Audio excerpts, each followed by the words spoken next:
It's 6 p.m. on a Thursday here in Korea. Welcome to our newscast. I'm Daniel Che here to provide you with the latest. Let us begin with the headlines.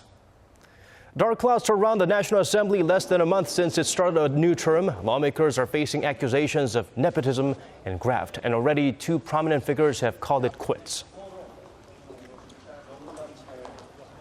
Korea's shipbuilders are set to receive some much-needed support from the government. More than 7,800 companies in the industry will benefit under a special employment support program, but the country's big three are not on that list. Military forces from more than 27 nations gather off the coast of Hawaii for the 25th Rim of the Pacific drills, making the exercise the biggest of its kind since it was first held in 1971. President Park Geun-hye continues her checkup on how government policies are working in the field. The latest, a visit to a town committed to eco-friendly practices. Song Ji-sun starts us off. Hongcheon in Gangwon-do province is Korea's first eco-city and was launched following President Park Geun-hye's eco-city initiative in 2014 to counter climate change and foster new industries in the energy sector. Solar panels are installed on top of the town's sewage treatment facility, and the electricity that's generated is sold to customers out of town, bringing an additional $50,000 in revenue per year. Even garbage is used as a resource for energy here. The town's food waste and livestock manure are processed to create biomethane without any byproduct, smell, or pollution generated during the cycle. And residents are even seeking more ways to make use of the energy created from the waste. In addition to building an eco-friendly town, we want to raise more revenue for individual households while also creating jobs. We're now seeking to use our excess biogas to build a greenhouse, in addition to selling farm compost from the manure. 창조적인 생각을 한다는 건 정말 쉬운 일이 아니에요. 우리나라 전국에도 또 모범 사례가 돼서 터질 좋은 기회를 만드셨고 또 이 마을도 이제 이렇게 수익도 창출되면서 환경이 아주 깨끗해지고. 19 counties around Korea are currently in the process of transforming into eco-cities, reducing electricity fees for the residents and boosting green energy use. Seoul is vying to spread the initiative across the country and even export the model overseas. Song Ji-sun, Arirang News. Over at the National Assembly, several lawmakers are under fire for abusing their power. These discoveries are causing turmoil in the party's ranks, leading to two prominent representatives stepping down to take full responsibility. Nepotism and corruption at the parliament. Shin Se-min has the full story. One after another, Korean lawmakers are finding themselves in hot water for abuse of power allegations less than a month after the 20th National Assembly started work. It all surfaced with the main opposition Minju Party lawmakers Hwang KyoAhn, who last week was discovered to have hired her daughter to work as an intern in her office at the parliament. Party leaders have asked Seo to resign. 5 additional lawmakers, this time from the ruling Saenuri Party, including Park In-suk and Lee Wan-young, were found to have given jobs to family members. In the wake of the revelations, the ruling party announced Wednesday it is banning its lawmakers from hiring relatives as aides.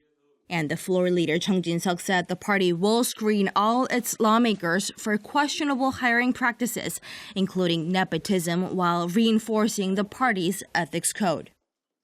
The minor opposition People's Party is also paying the price for a corruption scandal within its ranks. The party's co-founders, An Chol-soo and Chun Jung-bae, resigned Wednesday to take responsibility for the allegations against 2 of its lawmakers who are accused of forging contracts with PR agencies and receiving tens of thousands of dollars in kickbacks in exchange. The party has vowed to punish the lawmakers and keep the National Assembly from being tainted by corruption in the future. Shin Se-min, Arirang News. South Korea's Labor Ministry has finally decided to assist the struggling shipbuilding sector by designating it as a so-called special employment support industry. But it's left Korea's 3 biggest shipbuilders off the beneficiary list. Our Kim Jong-soo has the latest. The Ministry of Employment and Labor has finally designated Korea's shipbuilding sector as a special employment support industry after a review process of less than 50 days. The Special Employment Support Program applies to a combined 7,800 companies, which also includes shipbuilding companies and their subcontractors. The program will go into effect starting July 1st for 1 year until June 30th next year. The shipbuilding sector has been suffering from sluggish demand, low international oil prices, and increasing global competition. The Korea Offshore and Shipbuilding Association have predicted that a maximum 63,000 employees could lose their jobs by the end of next year. But with today's decision, companies and workers in the shipbuilding sector will receive funds to maintain their workforces, as well as money for job training for reemployment and other employment benefits. The support program is worth 750 billion won, or $640 million, and participant companies will be required to cooperate with a government-directed restructuring program. Missing from the list of beneficiaries are the country's three largest shipbuilders, Hyundai Heavy Industries, Daewoo Shipbuilding and Marine Engineering, and Samsung Engineering. The labor minister said the three companies all have the capacity to continue their business operations without additional support as of now, and noted that none of them have finished their internal negotiations with their labor unions regarding potential layoffs. The big three companies are relatively well off compared to the mid-sized companies that are already under court receivership. Also, we think that the big three companies need to agree on a satisfactory self-rescue plan with their labor unions before the government intervenes. Korea's big three shipbuilders reported losses of 6.4 trillion won, or $5.5 billion in offshore plants for 2015 alone. The three companies' labor unions have characterized the government's omission as a punishment directed at averting a massive strike the unions have been organizing to protest the possible layoffs. Kim Jung-soo, Arirang News. North Korea once again makes it clear that its nuclear arms development will go on. The reclusive state vowed to continue to boost its nuclear deterrent against the U.S., adding Washington is the one threatening Pyongyang. Kwon So-ah fills us in. North Korea has renewed its strong determination to bolster its nuclear weapons program in another show of defiance against the U.S. and the international community. According to the North state-run Korea Central News Agency Thursday, a spokesman at the North's foreign ministry said North Korea will continue to build its nuclear deterrent for self-defense purposes in quantity and quality to deal with the hostile acts from the U.S. against the regime. The report went on to say the U.S. poses a nuclear threat to the regime and that North Korea's deterrent is reasonable, saying Washington is the one recklessly violating international laws and United Nations rules. North Korea also sent a message with similar words to the U.S. State Department last week. On a related matter, a top U.S. official at the State Department warned that without U.S. protection of its Asian allies, even advanced countries like South Korea and Japan would seek their own nuclear weapons. Speaking in Washington on Wednesday, U.S. Deputy Secretary of State Tony Blinken said such a scenario would trigger regional nuclear arms races, which the U.S. government has been pouring efforts into preventing for decades. He also criticized those who insist the alliances are a financial burden to the U.S., a comment seemingly directed at presumptive Republican presidential nominee Donald Trump.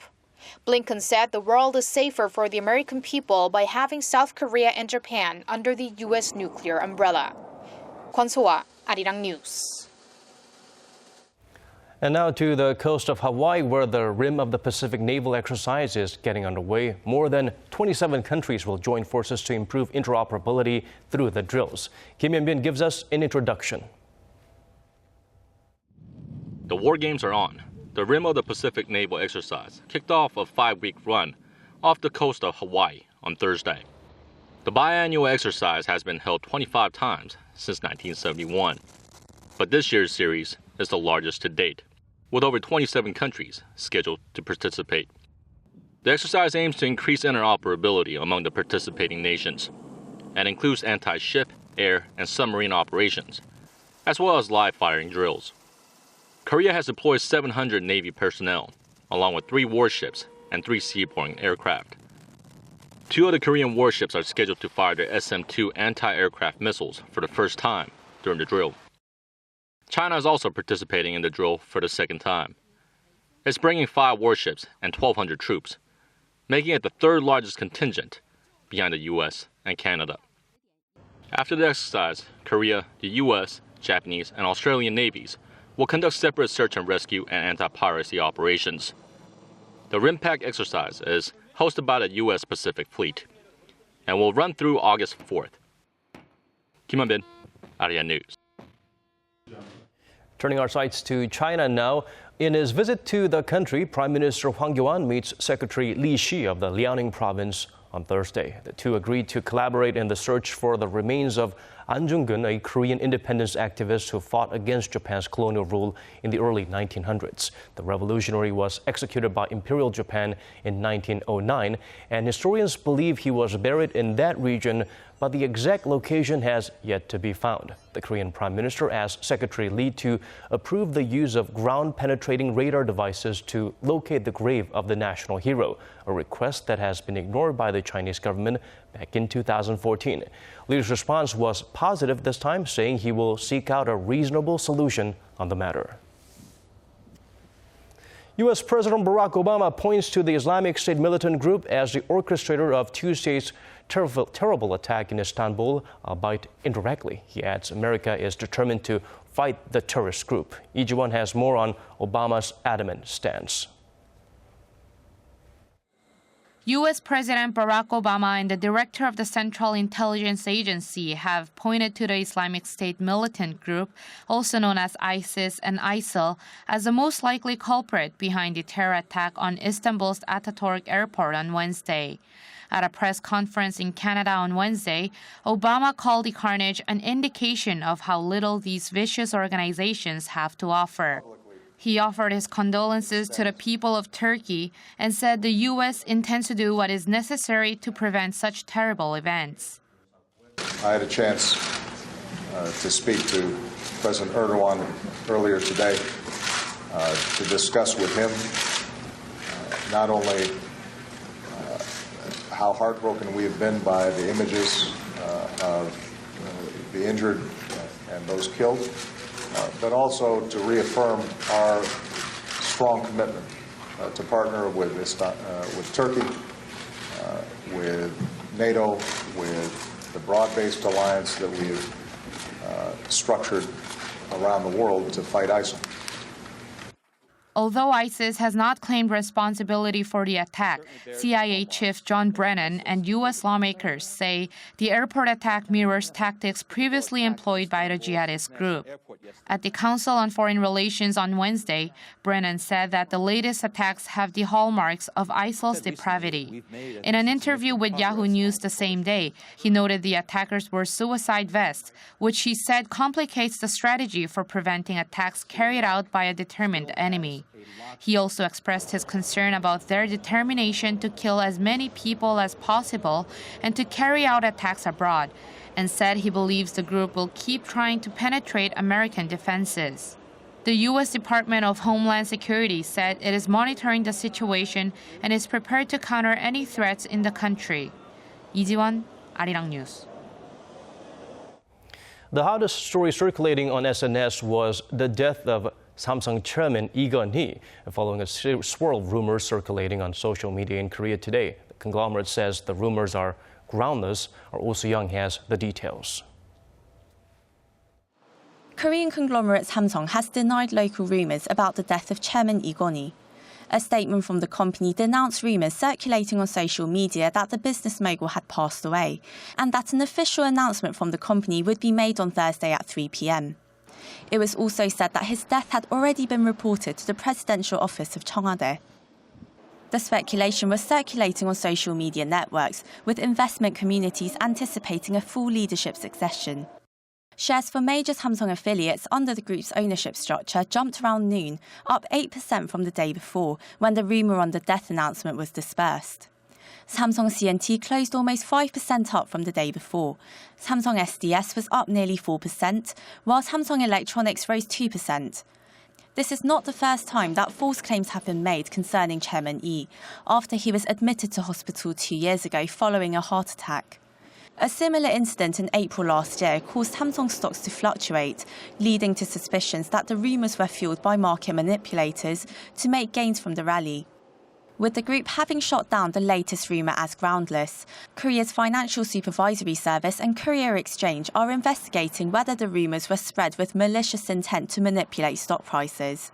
Oh Soo-young, Arirang News. Moving on to other stories, the U.S. ambassador to South Korea, Mark Lippert, says the two countries' alliance is stronger now than ever, based on lasting structures built over the last 63 years.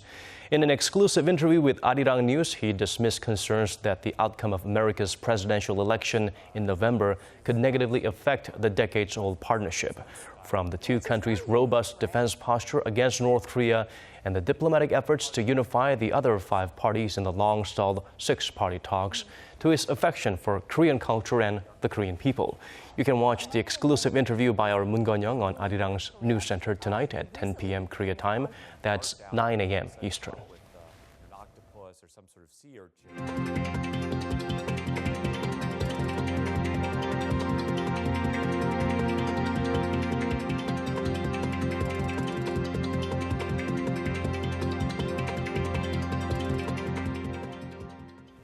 And these are the stories we're following at this hour. Thanks for watching.